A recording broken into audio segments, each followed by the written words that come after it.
예수께서 무리를 보시고 산에 올라가 앉으시니 제자들이 나온지라 입을 열어 가르쳐 이르시되 심령이 가난한 자는 복이 있나니 천국이 그들의 것이며 애통하는 자는 복이 있나니 그들이 위로를 받을 것이며 온유한 자는 복이 있나니 그들이 땅을 기업으로 받을 것이며 의에 줄이고 목마른 자는 복이 있나니 그들이 배부를 것이며 긍휼히 여기는 자는 복이 있나니 그들이 긍휼히 여김을 받을 것이며 마음이 청결한 자는 복이 있나니 그들이 하나님을 볼 것이며 화평하게 하는 자는 복이 있나니 그들이 하나님의 아들이라 일컬음을 받을 것이며 의를 위하여 박해를 받는 자는 복이 있나니 천국이 그들의 것임이라. 나로 말미암아 너희를 욕하고 박해하고 거짓으로 너희를 거슬러 모든 악한 말을 할 때에는 너희에게 복이 있나니 기뻐하고 즐거워하라. 하늘에서 너희의 상이 큼이라. 너희 전에 있던 선지자들도 이같이 박해하였느니라. 아멘. 앉으시기 바랍니다. 기도하도록 하겠습니다.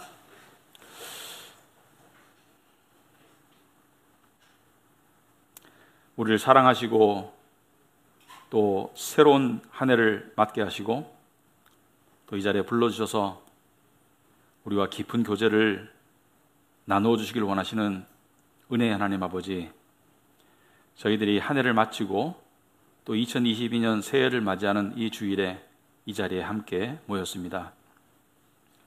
아버지 하나님, 지난 한 해도 쉽지 않았지만 우리의 인생은 좋은 일도 있지만 고난의 연속이기도 합니다. 그런데 시간을 헛되이 보내고 그렇게 허비하고 싶지는 않습니다. 왜냐하면 하나님의 뜻이 아니기 때문입니다. 아버지 하나님, 올해는 저희들이 더욱더 신앙의 성숙을 이룰 수 있도록 주님 도와주시옵소서. 특별히 이번 주부터 하는 말씀 시리즈 산상수훈의 말씀을 가지고 우리의 삶 가운데 조금씩 하지만 진정한 변화가 있도록 주님 도와주시옵시고 그 변화를 통해서 복된 삶으로 나아가기를 원합니다. 하나님은 우리에게 복 주시기를 원하십니다.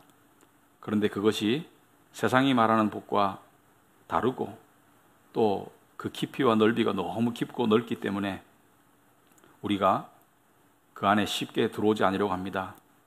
하지만 그 안에 들어갈 수 있도록 주님 도와주시옵시고, 그래서 우리 가는 길이 하나님이 인도하시는 길이 되고 하나님이 함께하는 길이라는 것을 확신하고 살아갈 수 있도록 주님 도와주시옵시고, 이러한 변화들이 각 개인과 각 가정과 이 교회 안에 올해 풍성하게 일어날 수 있도록 주님 도와주시옵소서. 예수님 이름으로 기도합나이다. 아멘. 우리 오늘부터 새로운 설교 시리즈를 시작하는데요. 지난주에 우리가 지난주까지 이 4번에 걸쳐 가지고 지지난주죠. 이 올리브산 담화를 통해 가지고 어떤 예언, 종말에 관한 예언을 우리가 살펴보았죠. 그래서 굉장히 지식적인 내용이었고, 그 이전의 설교 시리즈를 기억하시나요? 올리브산 담화 이전에 시편 말씀을 가지고 위로와 소망이라는 것을 가지고 우리가 하나님께 위로받고 소망을 얻고 그런 시간을 가졌죠. 근데 오늘부터 하는 마태복음 5장부터 7장까지의 설교는 이런 맥락이 되겠습니다. 이것을 산상수훈이라고 그래요. 왜냐하면 산 위에서 예수님께서 가르치셨다. 그래서 이것을 올리브산 위에서의 가르침, 또 이 산상수훈의 가르침, 그래서 마태복음에는 5가지의 가르침이 나옵니다. 예수님의 설교 또는 수훈, 담화 5가지가 나오는데 올리브산 담화가 마지막 5번째라면 오늘 산상수훈은 첫 번째 담화가 되겠습니다. 첫 번째 가르침, 산 위에서 가르쳤다. 근데 왜 산 위에서 가르치셨을까? 하나님은 질서와 조화를 원하세요. 그래서 성경을 읽다 보면 하나님은 굉장히 질서의 하나님인 것을 우리가 알 수 있습니다. 여러분, 하나님께서 당신의 백성 이스라엘 백성에게 최초로 율법을 어디에서 주셨나요? 그들을 출애굽해가지고 가나안으로 데려가면서 광야를 지나가는 가운데 어디에 머물렀을 때 그들에게 율법을 주셨습니까? 모세를 통해서 십계명을 바로 시내 산에서, 그죠? 시내 산 위에서 주셨어요.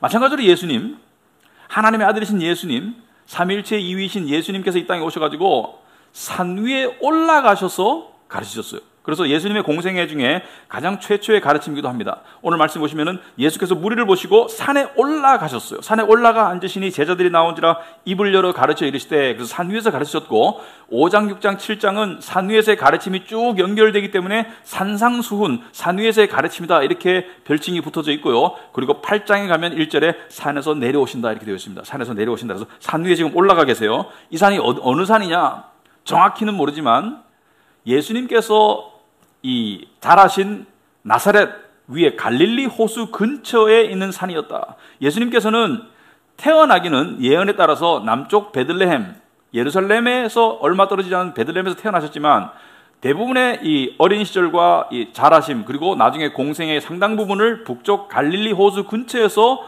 예수님은 보내셨는데, 이 산은 갈릴리 호수 근처에 있는 산이었습니다. 자, 그런데 오늘은 그 첫 번째 시간으로 이 팔복이라고 합니다. 팔복. 그래서 이 팔복이라고 우리가 이 말을 하는데, 별칭을 하는데, 여기 8가지 복에 관한 이야기가 나와요. 복 있는 자는, 그죠? 복이 있는 자는 복이 있나니, 복에 관한 이야기인데, 이 복이라는 단어가 원어상 행복이라고 봐도 됩니다. happiness. 그러니까 이렇게 살면 복이 있다. 이렇게 살면 행복할 수 있다.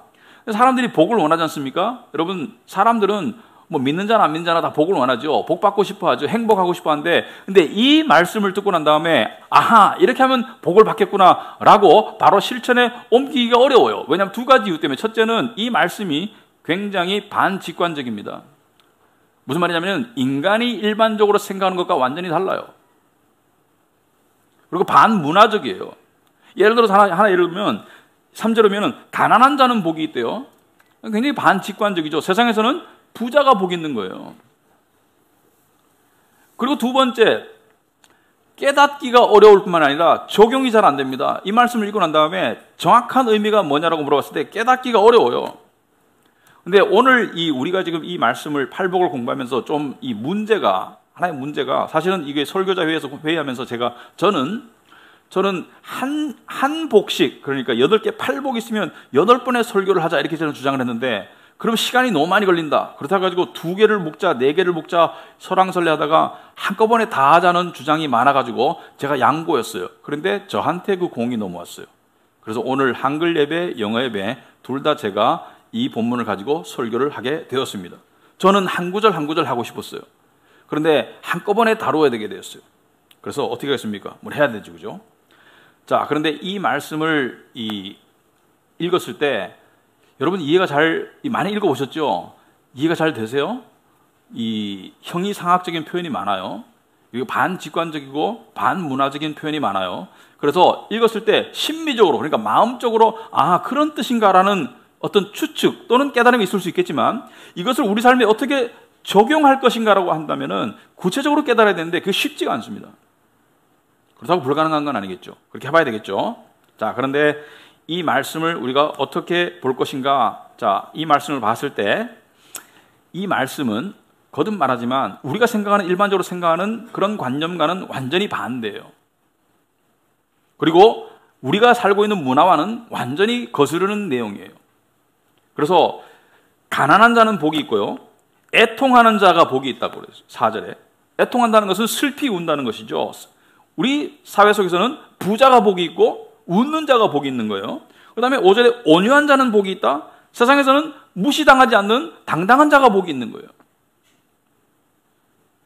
그리고 여기 보면 이 10절에 보면은 박해를 받는 자가 복이 있다. 세상에서는 안전한 자가 복이 있는 거예요. 가난한 자, 우는 자, 그것도 아주 슬피 우는 자, 목마른 자 또는 박해받는 자, 복 있게 안 들려요. 그렇다면, 그런데 성경 말씀이 진리라면 가난한 자가 복이 있다는데, 그러면 가난한 게 어떻게 복이 될 수 있는가? 우는 자가 복이 있다는데 우는 게 어떻게 복이 될 수 있는가? 온유한 자가 복이 있다는데 어떻게 온유하게 될 수가 있는가? 어떻게 복이 될 수 있는가? 그래서 우리는 이 팔복의 의미를 제대로 먼저 깨달아야 된다. 이게 무슨 뜻이냐 도대체. 여러분들에게 종이를 나눠주고 지금 예를 들어서 한 절만 놓고 가난한 자는 복이 있나니 천국이 그들의 것이며 그 의미를 한번 적어보세요라고 하면 답이 여러 가지 나올 거예요. 답이 여러 가지 나올 거예요. 한 구절 더 내려가서 애통하는 자가 왜 복이 있다고 생각합니까? 여러분 생각해 보시면 애통하는 자가 왜 복이 있을까? 이 팔복을 어떻게 우리가 이해를 해야 될까? 더 나아가서 산상수훈 전체를, 이 팔복은 산상수훈에서 첫 번째 가르침인데 산상수훈 전체를 5장부터 7장을 어떻게 이해해야지 성경적으로 제대로 이해할 수 있을까? 제가 택한 길은 이것입니다. 이것이 유일한 길은 아니에요. 하지만 제가 택한 성경적인 길은, 이 본문을 이해하기 위한 성경적인 관점은 이것입니다. 여러분, 이것이 예수께서 새로이 주신 율법을 이렇게 다시, 그러니까 같은 율법을 다시 예수께서 주신 거예요. 새로운 언어로 주신 거예요. 그런데 율법의 핵심이 뭔지를 알고 이 각각의 내용들을 살펴보면 우리가 그 의미를 알 수 있다고 생각합니다. 여러분, 우리가 퍼즐을 맞출 때 이 퍼즐의 큰 그림을 안다면 퍼즐을 쉽게 맞출 수가 있어요. 예를 들어서 코끼리라는 퍼즐을 맞추는데 이 상하의 끝에 해당되는 조각이 있다, 또는 코끼리 코의 중간에 해당되는 조각이 있다, 이런 것을 큰 그림을 알면 이 각각의 조각이 어디에 갈지를 우리가 깨우칠 수 있잖아요. 마찬가지로 이 산상수훈의 큰 그림이 뭘까, 소위 말해서 핵심이 뭘까, 이것을 아는 것이 저는 이것을 제대로 이해하는데 굉장히 중요한 단초가 된다고 생각합니다. 그렇다면 율법의 핵심이 뭐냐? 여러분, 율법의 핵심이 뭐예요? 예수께서 복음서에 보면은 율법의 핵심을 말씀하셨어요. 율법사와의 대화 속에서 핵심을 말씀하셨는데 그 중에 하나가 마태복음 22장에 보시면은 한 율법사가 예수를 시험하여 묻되, 선생님, 율법 중에서 어느 계명이 크니까? 여기서 크니까라를 다른 표현으로 말하자면은 율법의 핵심이 뭡니까? 율법의 이 엑기스가 뭡니까? 에센스가 뭡니까? 예수께서 이르시되 네 마음을 다하고 목숨을 다하고 뜻을 다하여 주 너의 하나님을 사랑하라. 사랑이 핵심이라고 말씀하시는 거예요. 십계명의 첫 번째 계명, 두 번째 계명, 세 번째 계명, 네 번째 계명이 하나님을 사랑하라는 거예요. 이것이 제일 큰 계명이고, 둘째는 네 이웃을 네 몸과 같이 또 똑같이 말하죠. 사랑하라. 두 번 사랑을 말씀하시고, 이 두 계명이 둘 다가 똑같아요. 사실은 둘 다가 하나님을 향한 사랑, 이웃을 향한 사랑, 사랑이라는 맥락에서는 같은 내용인데 이 두 계명이 온 율법과 선지자의 강령이다. 강령이라는 단어가 좀 안 쓰는 단어죠. 핵심이라는 뜻입니다. 핵심. 그래서 율법의 핵심이 뭐예요? 율법의 핵심이 사랑입니다. 그러므로 우리는 이 산상수훈을 사랑이라는 관점에서, 사랑이라는 렌즈를 통해서 우리가 들여다봐야 된다. 사랑이라는 핵심 주제를 가지고 우리가 이것을 이해해야 된다. 물론 이것 이외에도 이해할 수 있는 방법이 전혀 없는 건 아니에요. 하지만 사랑이라는 주제를 가지고 접근하면 훨씬 더 우리가 명확하게 이해할 수 있고, 또 더 나아가서 우리가 적용할 수 있겠습니다. 자, 다시 돌아가서 사랑 때문에 심령이 가난해진다. 사랑 때문에 애통하게 된다. 사랑 때문에 온유하게 된다. 7절에 긍휼은 뭐예요? 긍휼은 사랑의 대표적인 모습이죠. 사랑하는 사람이 긍휼히 여기는 사람이에요. 긍휼은 사랑의 대표적인 모습이고, 마음이 청결한 사람 뭐예요? 하나님을 향한 순수한 사랑의 마음을 가진 사람이에요. 화평하게 하는 것은 무엇입니까? 사랑의 목적이기도 합니다. 사랑은 화평이 목적이에요. 왜 핍박받습니까? 왜 핍박받아요? 주님을 사랑하기 때문에. 사랑이라는 이 키를 집어넣으면 이 의미들의 이 문이 다 열릴 수가 있다고 저는 생각합니다. 그래서 우리는 사랑이라는 관점으로 이것을 살펴보자. 그런데 이 사랑이라는 관점으로 이것을 살펴보기 전에 우리가 아주 흔하게 쓰고 안다고 생각하는 사랑이라는 것에 대해서 한번 생각을 보자. 사랑이 뭐냐 도대체. 사랑이 뭐냐. 여러분, 세상 사람들이 우리가 일반적으로 생각하는 사랑의 개념하고 성경에서 말하는 사랑의 개념이 같은가? 여러분 어떻게 생각하십니까? 세상에서 말하는 사랑, 세상도 사랑을 추구하죠. 나 누굴 사랑해, 사랑에 빠졌어. 나는 우리 엄마를 사랑해, 미워해. 나는 누구를 안 좋아해, 나는 누구를 좋아해, 사랑해. 사랑이라는 단어를 수없이 쓰는데 세상 사람들이 말하는 사랑과 성경에서 말하는 사랑의 본질이 같은가? 세상에서 말하는 사랑의 본질은 느낌을 중시합니다. 느낌. 나는 저 사람을 사랑해. 그럴 때 느낌을 말하는 거예요, 주로. 그래서 이 사귀다가 또는 결혼 생활을 하다가 헤어질 때 뭐라 그래요? 더 이상 아무런 느낌이 없어. 이렇게 말합니다. 더 이상 상대방에 대한 느낌이 없어. 이렇게 하고 헤어져요. 왜? 근데 사랑에 느낌이 중요해요. 느낌이 없는 사랑은 있을 수가 없습니다. 느낌이 안 중요하다는 것이 아니고 사랑의 핵심이 느낌이 아니라는 것을 얘기하는 거예요. 결혼 생활하다가 이 갈라서는 이 가운데 특히 이 사람들 표현할 때 보면은 뭐 우리나라는 상투적인 표현이 성격이 안 맞아서 그래요. 성격이 안 맞아서. 근데 서양 사람들 뭐냐면은 더 이상 상대에 대한 감정이 없대요. 더 이상 감정이 없다. 더 이상 느낌이 없다. 그래서 헤어진다 이렇게 얘기해요. 근데 성경에서 말하는 사랑의 핵심은 감정이 아닙니다. 물론 감정이 따라와요. 성경에서 말하는 사랑의 핵심은 헌신입니다. 헌신. 관계 속에서의 헌신이 사랑입니다. 관계 속에서의 헌신이 사랑이에요. 언약적 헌신이 사랑입니다. 감정은 왔다 갔다 해요. 그래서 감정에 바탕을 둔 사랑을 하게 되면 사랑이 계속 왔다 갔다 해요. 어떤 때는 사랑하는 것 같다가 어떤 때는 사랑 안 하는 것 같다가 감정은 왔다 갔다 해요. 그래서 자기도 헷갈려. 내가 사랑하는지 안 사랑하는지 모르겠어요. 왜 감정이 왔다 갔다 해. 그러나 헌신이 들어가면, 헌신이라는 관계가 들어가면 그 헌신의 정도가 사랑의 근간이 되기 때문에 감정은 강해질 수도 있고 감정은 조금 식을 수도 있고 하지만 헌신이 중요한 거예요. 여러분, 감정을 바탕으로 한 관계는 많이 실패합니다. 오래 못 가요.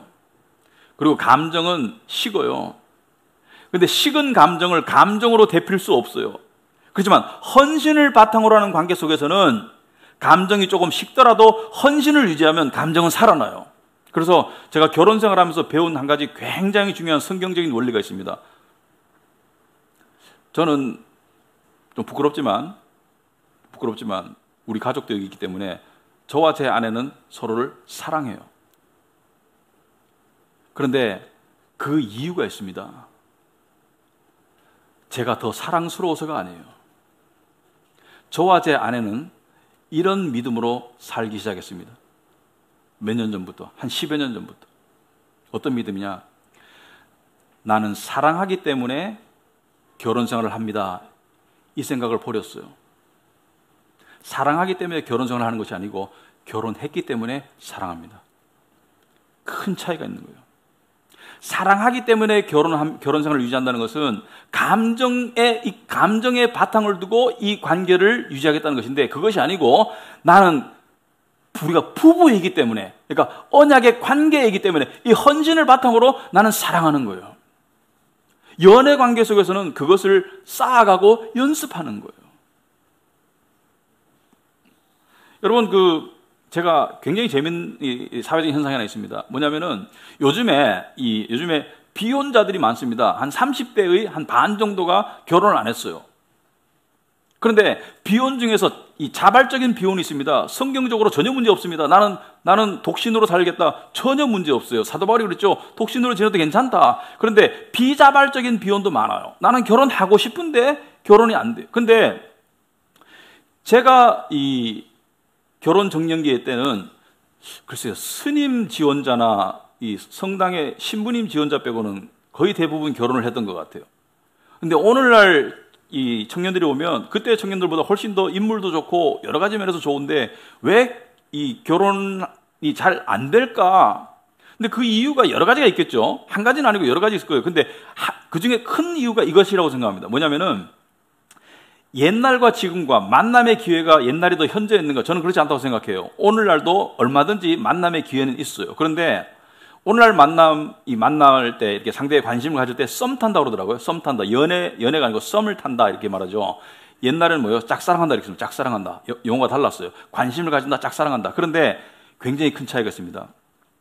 요즘에 썸 타는 이 처녀 총각들의 이 상황을 보면은 이 썸을 타요. 썸을 탄다는 것은 감정이 있다는 거예요. 약간 호기심이 있다는 거예요. 그 호감이 있고 감정인데 썸을 타다가 약간 감정이 약간 삐뚤어지잖아요. 약간 감정이 식잖아요. 그럼 바로 그냥 중단해 버려요.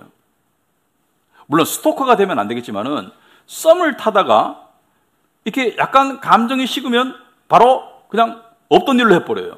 약간 마음이 불편하면 여기서 그만 스톱 이렇게 해요. 근데 옛날에는요, 소위 썸 탄다는 것을 고백이라고 칩시다. 고백. 그러니까 만나자 또 관심을 가진다. 그런데 그렇게 이 상대를 짝사랑하는 가운데 뭘 했냐면 그때 사람들은 마음속에 내가 저 사람을 꾸준하게 한번 지켜보고, 스토커가 아니고 그런 개념이 아니고 꾸준하게 한번 접근해 봐야지, 내 마음을 꾸준하게 가지고 유지하면서 상대에게 시간을 줘봐야지, 이렇게 어느 정도의 헌신을 가지고 나가갔었어요.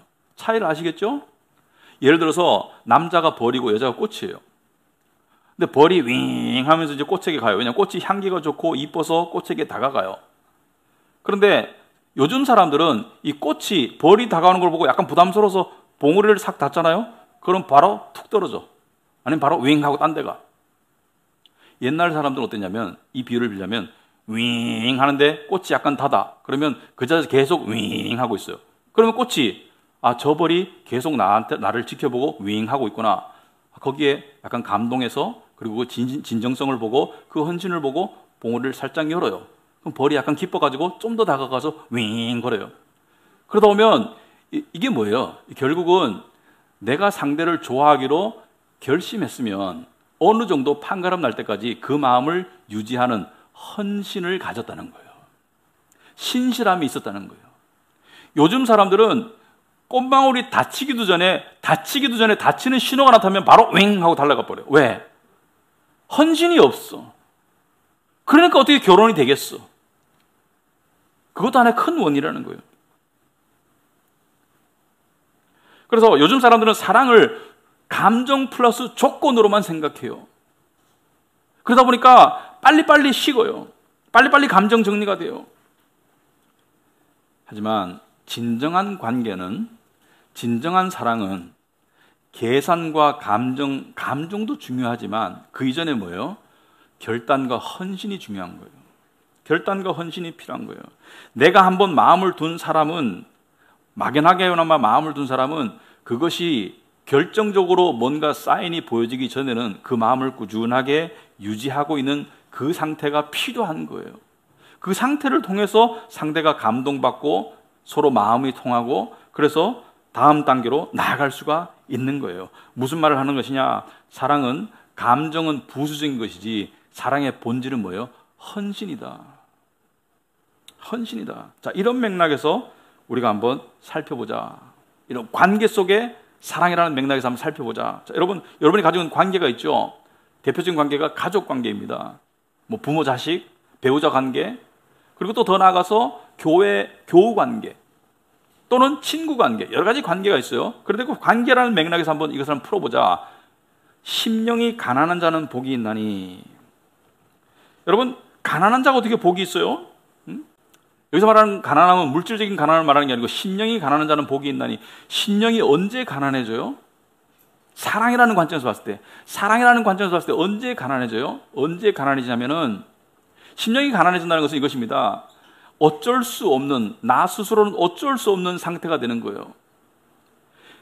상대가 관계를 지속하기 힘들고 까다롭고 또 아파서, 그래서 가난해지는 거예요. 그래서 어쩔 줄을 모르겠는 거예요. 더 이상 어떻게 해야 될 줄을 모르겠는 거예요. 그런 사람이 하나님을 찾는 상태가 심령이 가난하다는 거예요. 하나님, 이 관계 속에서 힘들어요. 제 아내 때문에, 제 남편 때문에, 제 자식 때문에, 제 부모 때문에, 제 교회 식구들 때문에 힘들어요. 이 헌신 속에 지탱하기가 힘들어요. 그래서 하나님을 찾는 게 이게 가난한 자인 거예요. 이것은 돈이 있고 없고에 아무런 차이가 없습니다. 심령이 가난한 거예요. 내 배우자가 힘들어요.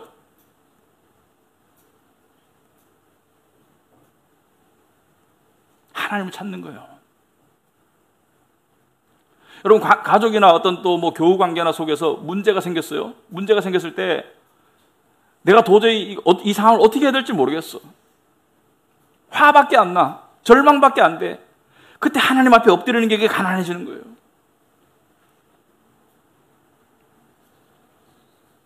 똑같은 절망적인 상황 속에서도 하나님을 안 찾으면 그것은 심령이 가난해지는 게 아니고 상대가 나에게 딱딱하게 되면 나도 딱딱하지 뭐, 이렇게 되는 거예요. 또는 상대가 나에게 상처를 주기 때문에 계속 상처받으면서 쓴뿌리가 나는 거예요. 심령이 가난해지기만 하고 하나님을 안 찾으면 쓴뿌리가 됩니다. 심령이 가난한 자가 복받기 위해서는 그 가난한 심령으로 하나님을 찾는 거예요. 왜 애통해요? 애통하는 자는 복이 있나니 그들이 위로를 받을 것이며. 왜 애통해요? 관계 속에서 힘들어서. 관계 속에서 힘들어가지고 상처를 받고 그 상처 입은 그 슬픔을 가지고 하나님을 찾을 때 위로가 되는 것이지, 상처 안 받기 위해서 꽉 마음을 닫는다? 하나님께 위로 못 받습니다. 복이 안 됩니다. 상처받았기 때문에 상대를 원망하고 미워하고 그냥 쓴뿌리가 난다. 나는 왜 이렇지? 나는 왜 이 모양이 꼴이지? 그거 복이 안 돼요.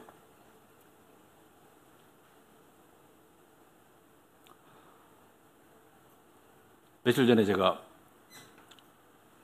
거의 잔소리를 요즘은 거의 안 한 지가 꽤 오래됐는데, 요번 주에 제가 좀 힘들었어요. 왜냐하면 금요 예배, 오늘 영어 예배, 이 영어 예배가 점점 더 힘들어져요. 제가 영어로 40분 이상 설교한다는 게 점점 힘들어요. 오늘 주일 예배, 그래서 남들 다 연말에 이렇게 연말 분위기, 크리스마스, 저는 굉장히 바쁜데 힘든데, 그래서 스트레스를 받았는지 어떤지 모르지만 제가 평소에 안 하던 짓을 했습니다. 아침에 일어나자마자 제 아내에게 잔소리를 퍼부었어요. 근데 1절만 했으면 되는데 방을 나갔다가 들어와서, 그러니까 제 아내 입장에서는 자다 일어났는데 무슨 앞뒤 전후도 없이 잔소리 딱 들었으니까 기분이 좋겠어요, 안 좋겠어요? 그 잔소리를 2차 공격을 했어. 똑같은 레파토리를. 그 직성이 풀렸어, 제가. 잔소리를 딱 하고 났는데 딱 나오고 생각하니까 저도 인간이니까, 목사니까 깨달아야 될 거 아니에요. 이거 뭔가 잘못했어, 내가 보니까. 2절까지 했는데 좀 잘못했어. 어떻게 아침에 그것도. 근데 다시 문을 살짝 열고 보니까 누워 자던 사람이 엎드려져 있어. 나중에 보니까 기도하고 있었던 것 같아요. 그리고 나중에 생각해보니까 아뿔싸, 그날이 생일이었어요. 집사람 생일날 잔소리했어. 와, 이 자리에 서 있으면 안 돼요. 생일날 똑같은 소리 2번 했어. 그리고 교회에 출근했어요. 그런데 이게 사과도요, 이게 힘들어요, 사실은. 근데 저의 부부가 언약의 관계인 것을 믿기 때문에 사과는 분명히 할 거예요. 제가 봐서는 웬만한 여자 같으면 한 일주일은 갈 것 같아. 생일날 잔소리를, 똑같은 잔소리를 2번 들었어. 그래서 제가 문자를 보냈어요. 변명의 여지 없이 내가 잘못했다. 미안하다. 답이 5분 만에 왔어요. 걱정하지 말고 설교 준비 열심히 하세요. 제 생각에는 하나님을 향한 엎드린 기도가 제 아내의 마음이 불편했겠죠. 심령이 가난해졌겠죠. 아마 슬픈 생각도 들었을 거예요. 내가 생일날 아침에 생일 축하해 소리가 아니고 잔소리를 2번 들었어. 그렇다고 제가 평소에 계속 잘못하는 건 아니에요. 오해하지 마세요. 잘할 때도 있어요. 근데 해필 생일날. 그런데 제 아내가 저를 용서하는 걸 보고, 와, 심령이 가난해서 하나님 앞에 매달렸었구나, 이런 제가 생각을 했습니다. 여러분, 가난해져도 하나님 안 찾으면 소용없어요. 애통해도 하나님 안 찾으면 소용없어요. 하나님을 찾아야 돼요. 그리고 온유한 자는 복이 있나니 있습니다. 온유한 자는 복이 있나니. 여러분, 온유한 게 뭐예요? 많은 사람들이 온유함을 나약함으로 생각해요. 착한 거. 아닙니다. 예수님이 온유하셨지만 예수님은 채찍을 만들어가지고 분을 내실 줄도 알았어요. 채찍을 만들어가지고 성전 안에서 매매하는 자들을 쫓아내셨어요. 그렇지만 예수님이 온유하다고 그랬어요. 예수님이 온유하다고 예수님이 나약합니까? 십자가를 지셨는데. 온유함은 나약함이 아니에요. 온유함이란 사랑의 관점에서 봤을 때 자기 중심적이지 않은 게 온유함입니다. 온유함이란 섬기는 게 온유함입니다. 온유함이란 하나님이 만든 질서 속으로 들어가는 게 온유함입니다. 구체적으로 말하자면 남자는 하나님의 창조 원리 속에서 그 질서 속에서 들어가가지고 자기의 온유함을 나타내는 거예요. 어떻게? 남자는 먼저 남자가 돼야 됩니다. 남성 우월주의 문화 속에서는 남자들이 괴물로 살았어요. 많은 남자들이 폭군으로 살았어요. 지금은 남자들이 남자의 가장의 역할을 못하는 그런 시대가 되었어요. 남자는 가장이 돼야 됩니다. 가장의 책임과 가장의 권위를 가지고 온유한 마음으로 아내를 사랑해야 합니다. 그게 진정한 온유함입니다. 온유함은 나약함이 아닙니다. 둘째로, 요즘 아내들 어떻게 하면 온유해질 수 있을까? 여러분, 요즘 문화는 어때요? 요즘 문화는 여성들의 목소리가 모든 집에서 그렇지 않지만 여성들의 목소리가 상대적으로 큽니다. 그래서 어떤 여성들은 자기 남편을 자기가 마음대로 좌지우지하는 그것을 은근히 즐기고 자랑스러워하고 자기의 편함의 도구로 생각할 때도 있어요. 그거 온유함 아닙니다. 여성의 온유함이란, 아내의 온유함이란 자기의 자리를 찾아가는 거예요. 하나님의 질서 속에서 남편의 권위를 인정하는 게 온유함이에요. 그렇다 해가지고 찍소리 말하는 거 아니에요. 지혜를 나눌 수 있고 남편과 상의할 수 있고 그리고 남편에게 표현할 수 있고 얼마든지 할 수 있어요. 하지만 남편의 권위를 세워주는 게, 그런 미덕을 갖추는 게 온유한 여인이에요. 여러분, 말에 힘이 있습니다. 여자의 말에 휘둘리는 남자는 밖에 나가서 지도자 역할을 할 수가 없어요. 사회생활 제대로 할 수가 없어요. 하지만 여자가 온유한 마음으로 남편의 권위를 세워주는 사람들은, 세워주면 이 남편은 그 여자에게 복이 되는 거예요. 왜? 사회생활도 잘할 것이기 때문에.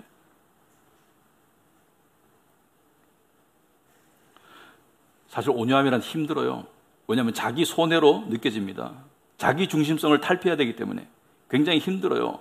하지만 이것이 예수님이 원하는 삶이에요. 이것이 심령이 가난해지는 것이고, 이것이 애통하는 것이고, 이것이 온유해지는 것이고요. 마음이 부서지지 않고는 성숙으로 나아갈 수 없습니다. 올해 우리가 마음이 부서질 수 있기 바랍니다. 하나님의 은혜로 부서질 수 있기 바랍니다. 각자의 삶의 부름의 현장에서 부서질 수 있기 바랍니다. 예수께서 말씀하셨죠. 내가 진실로 진실로 너에게 이르노니 한 알의 밀이 땅에 떨어져 죽지 아니하면 한 알 그대로 있고 죽으면 많은 열매를 맺느니라. 그래서 죽는 게 뭐예요? 죽는 게 바로 자기 중심성에서 부서지는 거예요. 예를 들어서 집에 있으면, 집안에 있으면 설거지가 쌓여 있어요. 온유하지 않은 사람이 생각합니다. 이 설거지 누가 해야 되는데 안 하고 말이야. 짜증부터 나죠. 온유하지 않을 때. 하지만 온유할 때는 어떻게 됩니까? 온유할 때는 힘들겠구나, 내가 해야지. 이게 온유함입니다. 근데 온유하지 않은 마음만 모였으면 그 공동체, 그 가정은 엉망이 돼요. 싸움과 서로 냉랭함과 서로 이 쓰라림밖에 없어요. 하지만 온유함이 모였으면 다 행복해요. 왜? 다 복돼요. 왜? 서로 섬기기 때문에. 근데 그러기 위해서는 뭐가 필요해요? 헌신이 필요해요. 헌신. 이 관계는 하나님이 부르신 관계라는 헌신이 필요해요. 여러분, 가정 명백하게 하나님이 부르신 공동체입니다. 교회 특별한 사인이 없는 한 하나님이 부르신 공동체예요. 그 안에서 헌신이 필요한 거예요. 근데 요즘 사람들이 헌신을 안 좋아해요. 왜? 헌신은 이러한 이 가난해짐 또는 슬픔 또는 때로는 억울함 또는 온유함, 자기중심성의 탈피, 이런 것들을 요구하기 때문에 사람들은 헌신의 관계를 원하잖아요. 사람들은 뭘 원해요? 사람들은 만나서 서로 즐거운 관계, 서로 이익이 공유되는 관계, 서로 하여튼 서로 만나가지고 그냥 기쁜 관계, 이런 관계를 원하는데, 이런 관계는 그냥 취미생활의 관계이지 사랑이 자랄 수 있는 관계가 아니에요. 여러분, 사랑이 자랄 수 있는 관계를 맺어가야 돼요. 그래야 성화를 할 수가 있어요.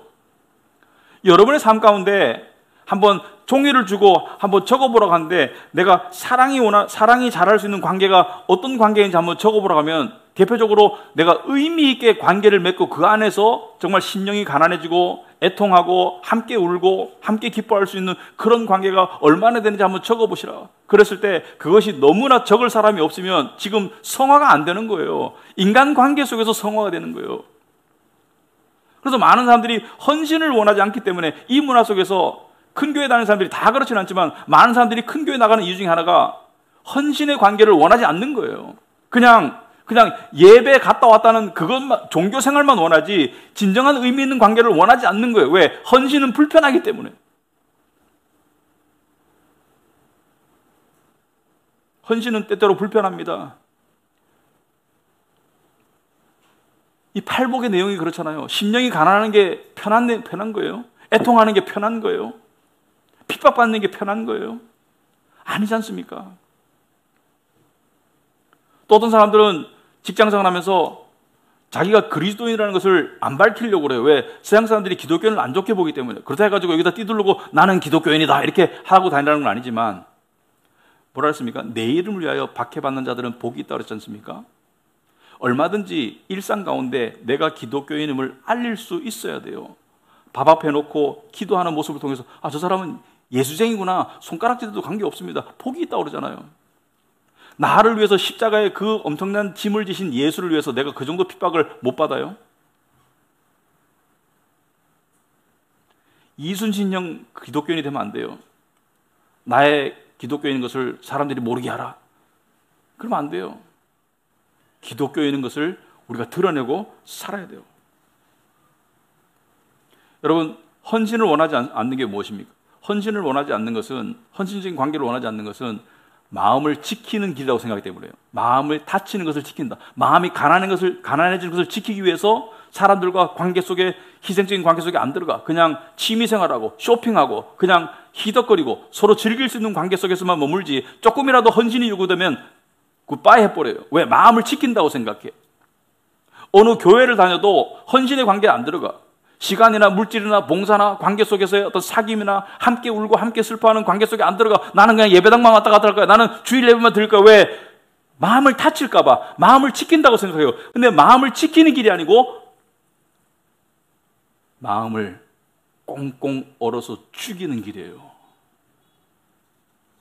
C.S. 루이스가 이렇게 말했습니다. 사랑한다는 것은 상처받는다는 것이다. 누군가를 사랑한다면 분명히 당신의 가슴은 쥐어짜여지고 때로는 부서질 것이다.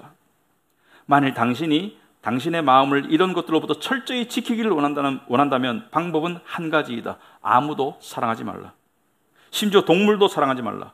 그저 취미들과 사치품들로 당신의 마음을 꽁꽁 싸매서 이기심이라는 관 속에 꼭꼭 숨겨놓아라. 그러면 그 관 안에서 당신의 마음은 안전하게 어둠 속에서 아무런 움직임이 없는 상태로 변할 것이다. 아마도 부서질 수 없는 상태로 변할 것이다. 부서질 수 없을 뿐 아니라 아무도 뚫고 들어갈 수 없는, 그래서 도저히 소생할 수 없는 상태가 되어갈 것이다.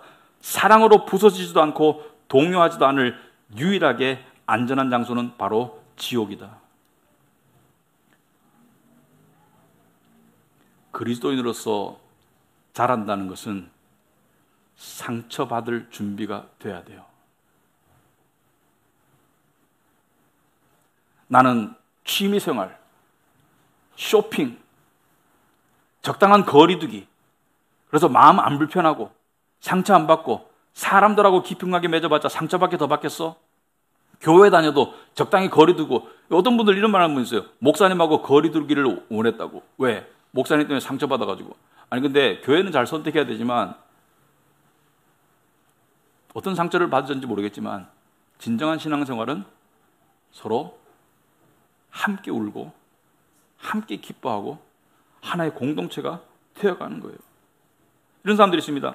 조금의 부서짐도 허용하지 않으려는, 조금의 상처도 허용하지 않으려는 그런 사람들이 교회 안에도 있어요. 그런 사람도 어떤 사람입니까? 자기 의로 무장하는 사람들. 나는 옳아. 그래서 사람들과의 관계에 문제가 생기면 휙 떠나버려요. 왜? 이런 교회 나는 못 다녀. 저런 사람들하고는 못 어울려. 그런데 제가 몇 분을 소문을 들어봐요. 계속 그러고 있더라고요. 계속 옮겨 다니고 있더라고요.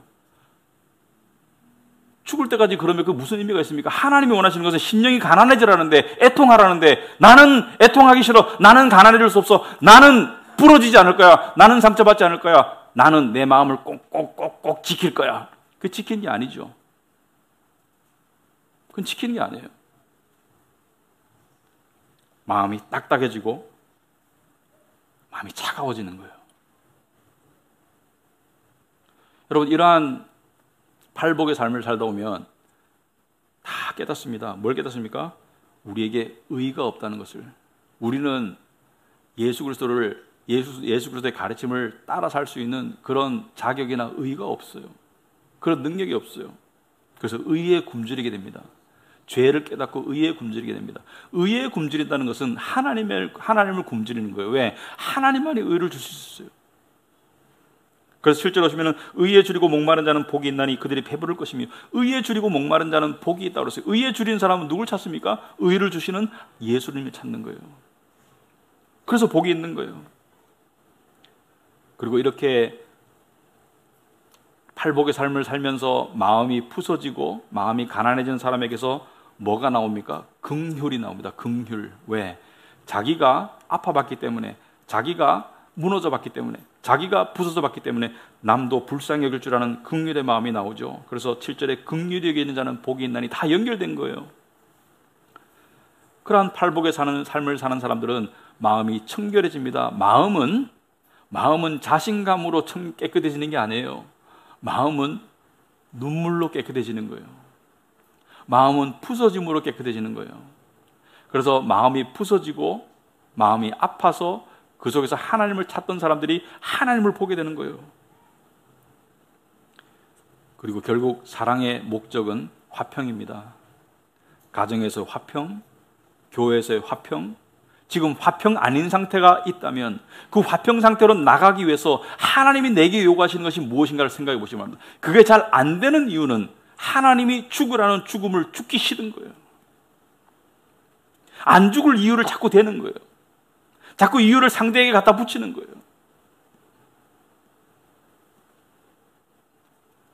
하나님은 당신 앞에 무릎 꿇고 도저히 할 수 없는 그것을 가난한 심령으로, 애통하는 심령으로 구하길 원합니다. 그래서 이게 중요합니다.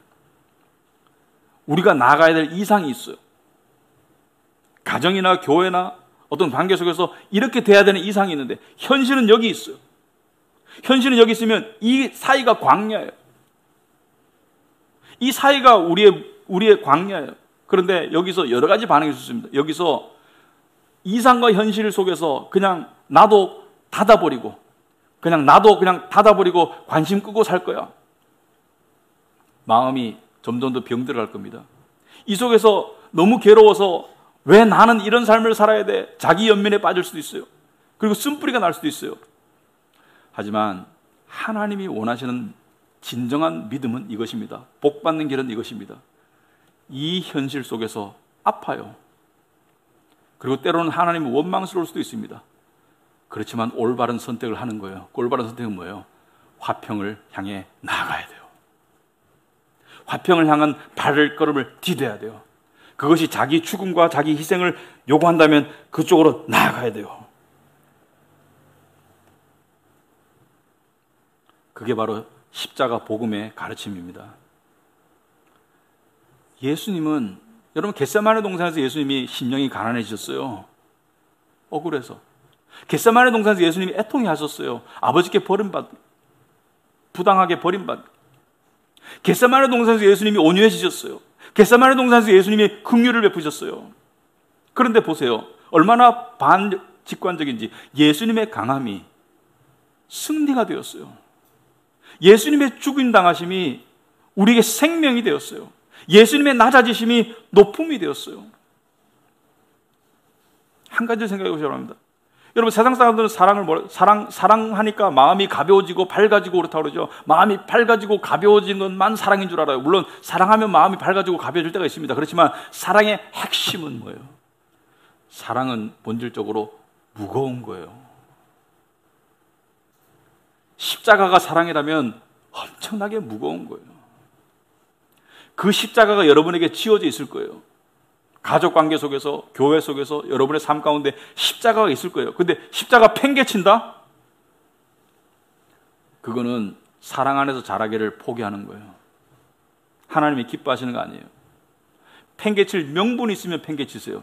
하지만 성경적인 명분이 없을 때, 객관적인 명분이 없을 때 절대로 팽개칠 수 없습니다. 그 십자가를 치고 올바른 길로 나아갈 때, 그때 하나님께 울부짖는 거예요. 이 길로 가야 되는데 갈 수 있도록 도와주시옵소서. 이 짐을 질 수 있도록 도와주시옵소서. 이 십자가를 질 수 있도록 하나님 도와주시옵소서. 그런 사람이 멋진 사람인 거예요. 그런 사람이 삶의 변화가 나타나는 거예요. 제가 여러분의 삶을 속속들이 모르지만 여러분의 삶 속에서, 지금 현재 상황 속에서 분명히 이 팔복의 말씀들이 적용되어야 될 상황들이 있을 겁니다. 그것을 적용해 나가시는 저와 여러분 되기를 진심으로 바랍니다. 그것을 적용해 나가셔서 정말 진정한 변화는, 정말 복된 변화는 눈에 보이는 게 아니에요. 통장 잔고가 늘고 직장이 좋아지고 집을 얻고, 이것도 나쁜 건 아니죠. 하지만 진정한 변화는 하나님이 기뻐하시는 진정한 변화는 심령에서 일어나는 거예요. 그런데 그 심령의 변화가 일어날 때 하나님이 나의 하나님이고 나와 함께 하신다는 것을, 나와 임재하신다는 것을, 나를 인도하신다는 것을 우리가 깨닫게 되는 것이고, 그것만큼 복된 길이 없습니다. 결국 복은 뭐예요? 복이 있나니 결국 뭐예요? 하나님을 만나게 되는 거예요. 그래서 그런 길로 나가시는 2022년의 삶이 되기를 축원합니다. 기도하겠습니다. 아버지 하나님, 참으로 하나님 때문에 너무 많은 복들을 우리가 누리고 있습니다. 아버지 하나님, 이 팔복의 가르침을 저희 삶에 적용한다면 하나님께서 반드시 함께 하시고 도와주시리라 믿습니다. 우리 힘으로 갈 수 없는 길, 우리 힘으로 뗄 수 없는 발길, 우리 힘으로는 도저히 뚫을 수 없는 것 같은 그 벽, 아버지 하나님, 도저히 바뀔 것 같지 않은 상황과 상대의 마음, 먼저 우리를 바꾸어 주시옵소서. 우리를 변화시켜서 하나님 뜻에 합당한 사람으로 만들어 주시옵시고, 모든 결과 주께 맡기지만, 아프고 슬프지만 그 속에서 올바른 선택을 향해 나아갈 수 있도록 주님 도와주시옵소서. 그러할 때 정말 하나님이 우리와 함께 하신다는 것을 우리가 깨우칠 수 있을 것입니다. 그럴 때 하나님께서 우리에게 힘 주실 것입니다. 그럴 때 하나님께서 우리의 삶을 인도하실 것입니다. 그러한 변화의 삶으로 나아가는 올 한 해가 될 수 있도록 주님 도와주시옵소서. 예수님 이름으로 기도합나이다. 아멘. 우리 말씀 맨날 생각하시면서 찬양하도록 하겠습니다.